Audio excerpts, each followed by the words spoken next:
What happens when a former president's confident facade is shattered by the raw truth of a resident's past? Stick around to witness this unforgettable exchange, and let us know in the comments where you're watching from today. Don't forget to like and subscribe for more stories that challenge perspectives and inspire reflection. The nursing home buzzed with unusual activity. Staff members, dressed in their crisp uniforms, darted back and forth, fixing last-minute details, fluffing pillows, and rearranging chairs in the common room. The air was electric with whispers and speculation, punctuated by the occasional sound of a broom falling or a hurried command. "I can't believe he's actually coming here," one of the aides muttered, tightening her grip on a clipboard. "He's got some nerve," replied another, rolling her eyes. "Of all the nursing homes, why this one?" At the back of the room, near the large bay windows, Martha Johnson sat in her favorite armchair. She watched the chaos unfold with an expression of mild disdain, her knitting needles clicking softly against each other. Martha was the kind of woman who didn't flinch in the face of nonsense, and today was no different. "He thinks he can just walk in here and charm us all," she said, half to herself and half to the small crowd gathered nearby. "Well, he's in for a surprise." The others chuckled nervously. They all knew Martha had a sharp tongue and a sharper mind. She was the resident historian, the one who had lived through too much to be impressed by pomp and show. In her 80s now, her voice still carried the weight of someone who had fought battles no one else in the room could comprehend. Now, Martha chimed in. "Dolores, the perpetually chipper activities director. Let's give him a chance, shall we? He might surprise us." Martha gave her a sidelong glance. "Dolores, the only thing that man could surprise me with is a sincere apology, and even then, I'd check it for strings attached." Before Dolores could reply, the front doors swung open, and in walked a flurry of security personnel. They scanned the room with practiced precision, their earpieces crackling with coded chatter. Behind them, unmistakably, was the man himself, Donald J. Trump. He entered with his trademark confidence, waving as though greeting a crowd of thousands instead of a room of 30 elderly residents and their caregivers. "Good afternoon," everyone. Trump's voice boomed, filling the space. "It's great to be here. Fantastic place you've got. Tremendous people, I'm sure." There was a smattering of polite applause, but the room was noticeably quiet. Martha stayed seated, her knitting unbothered, her eyes locked on the visitor. "Is this what you do now?" she muttered under her breath. "Parade around the country like a sideshow?" Trump made his way to the front of the room, flanked by his aides. A carefully placed lectern waited for him, complete with a microphone and a small American flag draped across its base. He adjusted his tie and began speaking, his words flowing smoothly, almost rehearsed. "I've always said, our seniors are the backbone of this country. They've worked hard, raised families, built businesses, just incredible contributions. And I'm here to listen, to learn, and to make sure you know you're not forgotten." Martha snorted, loud enough for a few nearby residents to hear. They exchanged glances, unsure whether to laugh or cringe. Trump's eyes flickered in her direction, his expression momentarily faltering. "You there," he said, pointing at her. "You seem like someone with a lot to say. What's your name?" Martha's knitting paused for the briefest of moments before resuming. She looked up, meeting his gaze with steely calm. "Martha Johnson." "Well," Martha Trump said, smiling, "I'm here to listen. What's on your mind?" Martha set her knitting down and leaned forward slightly, her voice cutting through the room like a well-honed blade. "What's on my mind? Plenty, but I'm not sure you've got the time or the interest to hear it." The room tensed. A few residents whispered among themselves, their faces a mixture of shock and admiration. Trump, for his part, didn't back down. He nodded, gesturing for her to continue. "Go ahead," he said. "I'm all ears." Martha smiled, though it didn't reach her eyes. "Let me ask you something, Mr. Trump. When you talk about people like me, the ones who built this country, what do you really mean? Because I've got a feeling your idea of history and mine don't quite match up." Trump blinked, caught off guard but quick to recover. "Martha, I think we probably agree more than you think. I've always respected hard work and—" "Respect," Martha interrupted, her voice rising slightly. "Let me tell you about respect. It's not a word you toss around to fill a speech. It's something you earn. And if you think showing up here unannounced, waving your flag and smiling for the cameras is respect, then you've got a lot to learn." The room fell silent. Even the security personnel shifted uncomfortably. Trump's face tightened, but he forced a smile. "You've got some strong opinions, Martha. I like that. Let's talk more after my speech, okay?" Martha leaned back, picking up her knitting again. "You're the one who interrupted me, Mr. Trump. But sure, you go ahead. Let's see if you've got anything worth hearing." The tension in the room was palpable as Trump turned back to the crowd, his usual bravado slightly dimmed. Martha, meanwhile, continued knitting, her fingers steady, her eyes sharp. She was ready. This was only the beginning. As Trump wrapped up his speech, he glanced back at Martha, who had resumed knitting as if nothing significant had transpired. The aides surrounding him whispered among themselves, clearly debating whether to steer him away or encourage further engagement. But Trump, fueled by equal parts curiosity and ego, decided to take the challenge head-on. He strode over to Martha, his hands clasped in a gesture that seemed halfway between sincerity and showmanship. "Martha," he began, his tone lighter now, almost conversational, "I want to hear your story. You clearly have something important to say, and I'm here to listen." Martha didn't look up immediately, letting the silence stretch. When she finally did meet his gaze, the room felt like it collectively held its breath. "You really want to know?" she asked, her voice calm but edged with challenge. "Because my story isn't one of those polished tales you like to sprinkle into speeches. It's messy, uncomfortable, and very real." Trump nodded, gesturing for her to continue. "I wouldn't have asked otherwise." Martha chuckled, low and dry, and set her knitting aside. She leaned back in her chair, crossing her arms. "All right, then. Let me tell you about the time I was 17. It was 1963, and I had just graduated from high school. My whole world back then was this tiny town, not too far from here. It was segregated, of course, like most places were. There were 2 water fountains at the town square, 2 entrances to the movie theater, and 2 sets of rules, one for folks like me and another for people who looked like you. The room grew even quieter. Even the sound of the ticking wall clock seemed to fade into the background. Trump, for once, didn't interrupt, his face shifting into an expression of interest.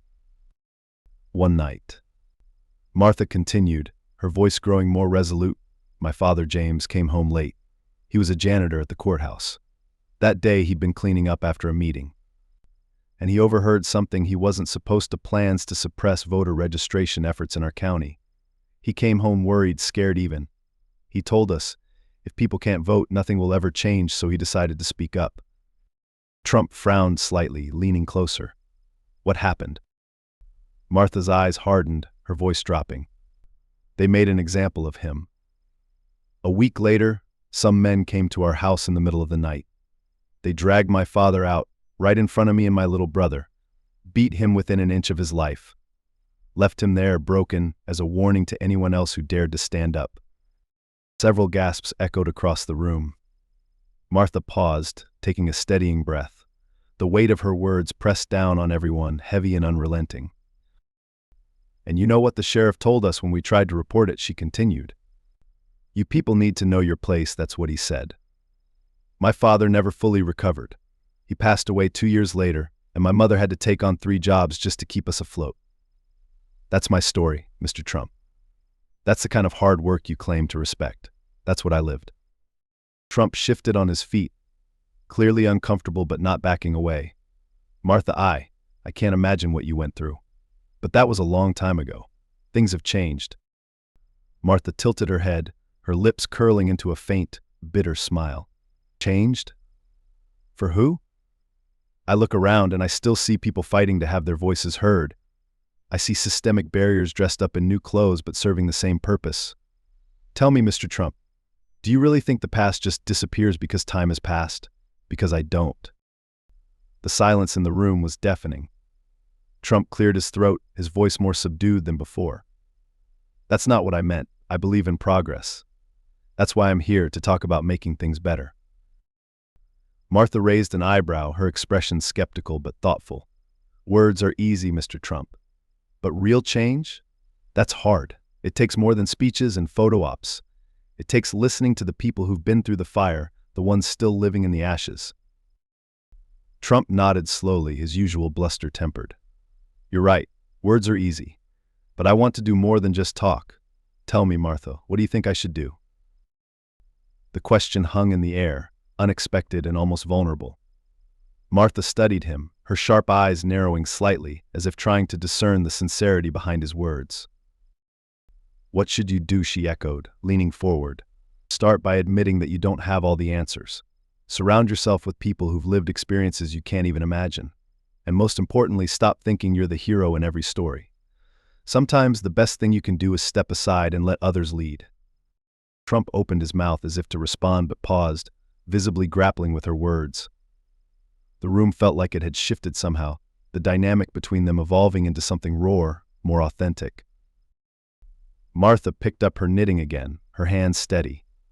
Now, if you'll excuse me, Mr. Trump, I've said my piece. It's up to you whether you actually listen. Trump nodded, standing there for a moment longer before turning back to his aides. The conversation wasn't over, not by a long shot, but for now Martha had the last word. And in her quiet, unyielding strength, it was clear she had said enough. The room buzzed softly as Trump stepped away from Martha, but her words lingered in the air like an unresolved chord. Even the aides, usually so adept at maintaining a polished, impassive demeanor, looked shaken. Residents exchanged glances, some nodding silently in Martha's direction. She had a way of commanding a room, even when she wasn't trying. Trump stood by the lectern, glancing at his notes as though searching for a lifeline.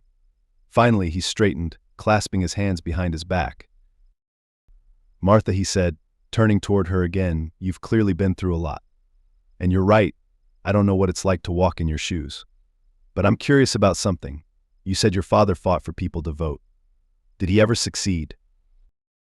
Martha's fingers paused mid-stitch. Her eyes lifted to meet his, and her lips pressed into a thin line. Define succeed, Mr. Trump. Did he make a difference? Yes. But did it cost him his life? Also yes, that's the kind of success people like him were allowed to have. Trump frowned, his expression unusually earnest. And what about you? Did you take up his fight? A faint smile tugged at the corner of Martha's lips, but it wasn't a happy one. I did. For decades. I marched, I organized, I registered voters. I even taught at schools where I had to buy my own supplies because budgets for black neighborhoods were slashed to the bone. I've been fighting my whole life. But the thing about fighting is, it doesn't always end with victory. Sometimes you're just holding the line so the next generation has a chance. She set her knitting aside again, folding her hands in her lap. Why are you really asking, Mr. Trump? What is it you're trying to get at?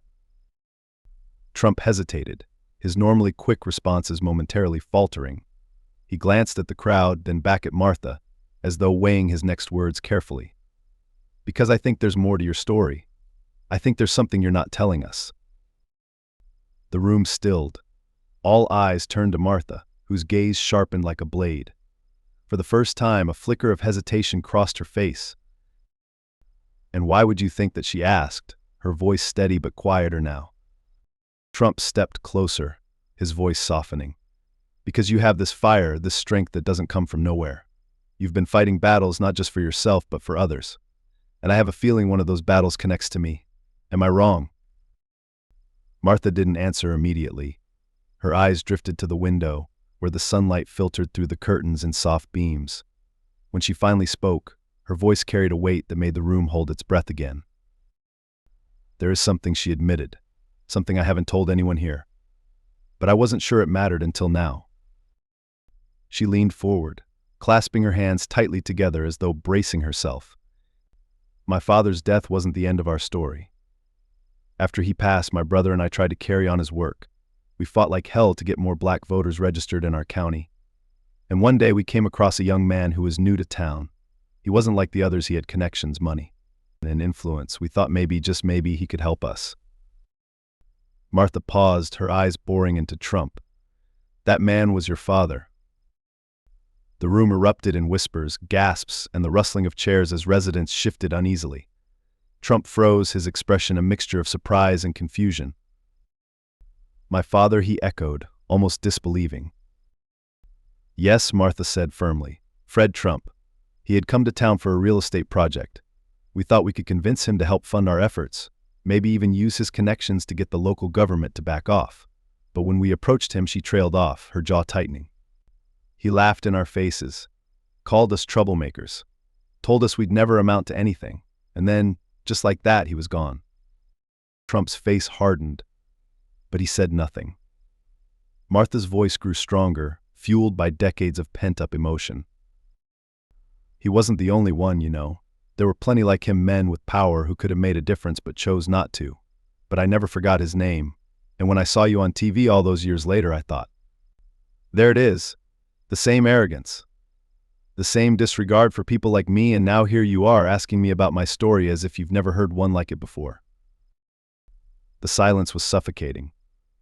Trump opened his mouth, but no words came. For once, he seemed at a loss, his usual defenses crumbling under the weight of Martha's revelation. I didn't know, he finally said, his voice subdued. I don't know what to say. Martha's gaze softened, but only slightly. You don't have to say anything, Mr. Trump. Just understand this: every choice we make ripples outward. Your father's choice rippled into my life, and now here we are, decades later, still talking about the same fights, the same struggles. The question is, what are you going to do with the choices you have now? Trump didn't respond immediately. Instead, he looked down, his hands gripping the edge of the lectern as though grounding himself. When he finally looked up, there was a glimmer of something in his eyes: regret, perhaps, or maybe resolve. I don't have an answer for you yet, Martha, he said. But you've given me a lot to think about, and for that I thank you. Martha nodded, her expression unreadable. Then maybe this conversation wasn't a waste of time after all. The room, still heavy with tension, seemed to exhale collectively as the moment passed. But the ripple of Martha's words had only just begun. The common room was alive with whispers. Some residents leaned toward one another, murmuring in hushed tones, while others sat frozen, processing the bombshell Martha had just dropped. Martha herself sat upright, her back as straight as the stitching on her neatly crocheted shawl. Her knitting lay forgotten in her lap. She studied Trump, her expression unreadable, while he remained at the lectern, a visible conflict brewing beneath his usually confident exterior. One of Trump's aides approached him, murmuring something about the schedule, but he waved them off, his focus fixed entirely on Martha. After a pause that felt like an eternity, he spoke. You know, Trump said, his voice quieter now, I grew up hearing my father talk about his business ventures, his successes. He was always larger than life in my eyes. But he never mentioned anything like what you just described. Martha smiled, but it wasn't a kind smile. It was the kind that came from years of hard-earned wisdom. Why would he? That kind of moment isn't something men like him brag about. It wasn't profitable, was it? It didn't add to his legacy. Trump flinched at the pointed remark, but nodded. You're probably right.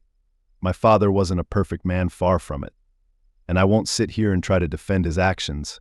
But I will say this: if I had known about what happened between you and him, maybe things would have been different.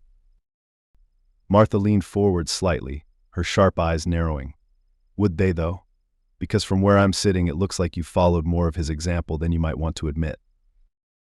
The room grew even quieter, if that was possible. All eyes darted between Martha and Trump, waiting for his response. Trump hesitated, visibly grappling with the accusation. When he finally spoke, his voice had a rare hint of vulnerability. You're not wrong, he admitted. My father taught me to be tough, to focus on winning. He always said, if you're not winning, you're losing. But maybe I've been looking at things the wrong way. Martha raised an eyebrow, her skepticism clear. And what brought about this sudden revelation, Mr. Trump? A few harsh words from an old woman. It's not just that, Trump replied, his tone steadying. It's the realization that there are people like you who've been carrying the weight of stories like this for decades. And I'm standing here asking myself, what have I really done to make it better? Martha tilted her head, considering him. Well, self-awareness is a start, but it's not enough. Trump took a step closer, his hands resting on the back of one of the chairs in the front row. Then tell me, what is enough, Martha? What would it take to fix this? To make things right? Martha sighed deeply, her gaze softening just a fraction. Fixing things? That's a tall order. But making things right? That starts with accountability and humility. Not just from you, but from everyone in power. Stop pretending the past doesn't matter. It does. It always has. Trump nodded slowly, as though absorbing her words for the first time. I can't change the past, he said, his voice tinged with regret. But maybe I can do something about the future. Martha leaned back in her chair, crossing her arms. Words are cheap, Mr. Trump. What future are you talking about? The one you'll campaign on next election cycle? Or the one you'll actually try to build? Trump opened his mouth, but Martha held up a hand to stop him. Let me tell you something, she said, her voice steady but filled with emotion. My father didn't fight and die just so his story could be a bullet point in someone else's speech. He fought because he believed in the power of people. Not politics, people. If you want to make things right, start there. Trump nodded again, this time with more conviction. You're right, Martha. I need to start listening more and talking less. A slow, wry smile spread across Martha's face. Now that's a start. The tension in the room began to shift. Residents who had been watching with bated breath now looked at one another with cautious optimism. Some even smiled, a glimmer of hope breaking through the heavy atmosphere. Trump, clearly emboldened by the change in tone, took another step toward Martha. Martha, you've given me a lot to think about. I'd like to sit down with you, one-on-one, and hear more about your story, about your father, about what you think I can do better. Martha considered him for a long moment, her expression unreadable. Finally, she nodded. All right, but only if you're serious. I don't have time for performative gestures. Trump extended a hand, and after a brief pause, Martha shook it. The room broke into quiet applause, a few residents even cheering softly. It was a small moment, but it felt monumental. As Trump turned back to his aides, giving them quiet instructions to clear his schedule for the afternoon, Martha leaned over to the woman sitting beside her. Well, she whispered, looks like I just became his conscience for the day. The woman chuckled, and maybe more than that. Martha's lips curled into a faint smile, but her eyes stayed sharp. The work wasn't over, not by a long shot, but for the first time in a long time, she allowed herself to feel the faintest flicker of hope. The common room felt lighter, though the weight of the earlier conversation still lingered like a distant echo. Trump had settled into a chair across from Martha, their unexpected handshake now a symbol of an uneasy but genuine truce. Residents and staff watched from a respectful distance, some whispering about what might come next, while others simply sat in quiet awe. So Trump began, breaking the silence. If I'm going to do better, I need to understand. You said earlier that fixing things starts with people. What exactly does that look like? Martha folded her hands in her lap, her expression thoughtful. It's not as complicated as people like to make it out to be, she said. It starts with empathy. Not the kind where you just say you feel sorry for someone, but the kind where you actually put yourself in their shoes. Walk their path, even if it's uncomfortable. Especially if it's uncomfortable. Trump nodded, his posture uncharacteristically subdued. Empathy. I'll admit that's not a word I've thought much about in my life. But you're saying it's the key. It's one of them, Martha replied. But it has to lead to action. Listening is good, talking is fine. But what matters most is what you do after the cameras are gone and the applause dies down. Trump leaned back, his arms resting on the sides of the chair. You're asking me to change how I've approached everything. That's not easy. Martha smirked. You think my father's fight was easy? You think raising my little brother and working 3 jobs to keep a roof over our heads was easy? Change isn't supposed to be easy. If it were, we wouldn't be having this conversation. Her words struck him like a hammer, and for a moment he looked at a loss for how to respond. Fair point, he said at last. So, what's your advice? Where do I even begin? Martha tilted her head, studying him like a teacher sizing up a student who had potential but still needed a lot of work. Start small, she said. Visit the places you don't understand. Talk to the people you claim to represent but don't really know, and when you make promises, make sure they're ones you can actually keep. Trump nodded, pulling a small notepad from his pocket and scribbling something down. Martha raised an eyebrow, clearly amused. Taking notes, are we? She asked. Trying to, Trump replied, managing a small smile. This is different for me. It should be, Martha said. Different is where growth happens. The two sat in silence for a moment, the weight of the day pressing down but not breaking them. Finally, Trump stood, offering his hand again. Martha, he said, his voice steady, thank you. I don't know where this road leads, but I know it starts here. With this conversation. Martha shook his hand, her grip firm. Just remember, she said, words are only as good as the actions that follow. I'll remember, Trump said, and for the first time it sounded like he meant it. As he turned to leave, the residents broke into polite applause, the sound building until it filled the room. Some clapped out of respect for Martha, others out of hope for change, and perhaps a few out of sheer relief that the tension was finally breaking. Before he reached the door, Trump stopped and turned back. Martha, he called out, I'll be back. This isn't the end. She gave him a small wave, her expression calm. It never is. As the nursing home settled back into its usual rhythm, Martha returned to her seat by the window, her knitting needles clicking softly once more. The sun dipped lower on the horizon, casting a warm glow through the glass. Residents stopped by her chair one by one, offering words of encouragement and admiration. You really gave him something to think about, one woman said, patting Martha's shoulder. We'll see if it sticks, Martha replied with a wry smile. Dolores, the ever-optimistic activities director, approached with a steaming cup of tea. You were incredible, Martha. Truly inspiring. Martha took the cup, her hands wrapping around its warmth. I'm just an old woman with a long memory, she said. But if that memory can spark something, then maybe it's worth sharing. Later that evening, Martha sat alone in her room, staring at a faded photograph of her father. She ran her fingers over the edges of the frame, her mind drifting back to that fateful night so many years ago. Papa, she whispered, her voice trembling slightly. Maybe this is the beginning of something better. Maybe your fight wasn't in vain. The news cycle picked up the story the next day, with headlines ranging from Trump confronted by nursing home resident to the woman who challenged Trump, clips of Martha's sharp words, and Trump's rare moments of humility played on endless loops across networks and social media. But for Martha, the spotlight was irrelevant. What mattered was whether the conversation led to action. She wasn't naive, she knew real change would take time and more than one man's promise. But as she looked out her window at the setting sun, she allowed herself a small hope. Because sometimes even the smallest ripple could lead to a wave. As the day's events settled into memory, the nursing home began to return to its usual rhythm. The common room was quieter now, the echoes of earlier discussions replaced by the gentle hum of everyday life. Martha Johnson sat alone near the bay window, her knitting needles idle in her lap, her gaze fixed on the horizon. The golden hues of the setting sun cast a soft light over her features, but her expression remained contemplative, burdened by the weight of the exchange that had just transpired. In the hours following Donald Trump's departure, Martha found herself replaying their conversation. She had spent decades telling stories of resilience and injustice, but this time felt different. Trump's reaction, genuine or not, had stirred something within her, a cautious flicker of hope that maybe, just maybe, her words had made an impact.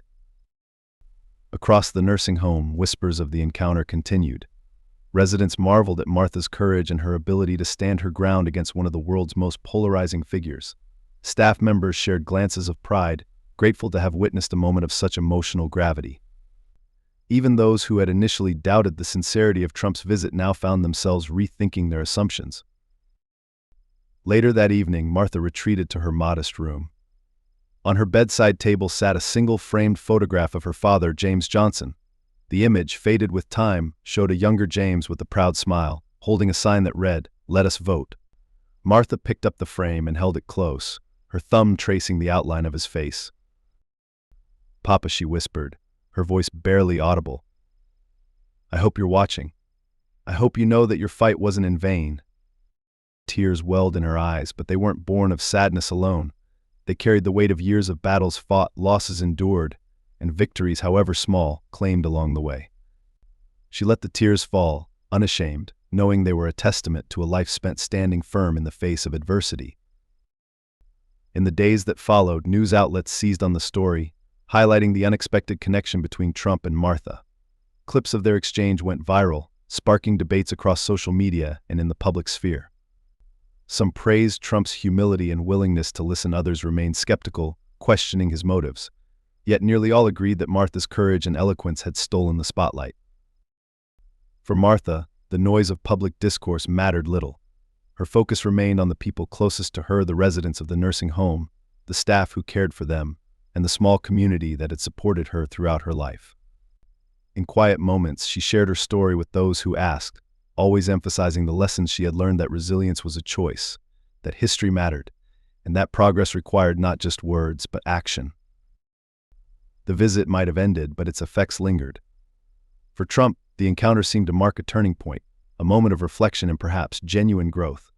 For Martha, it was a reminder that even the smallest voices could spark change. And for everyone who heard their story, it was a call to listen, to learn, and to act. As the sun dipped below the horizon, Martha returned to her chair by the window, her knitting needles clicking softly once more. The fight wasn't over, it never truly was. But in that moment, she allowed herself a quiet smile, knowing she had planted a seed. Now it was up to others to make it grow.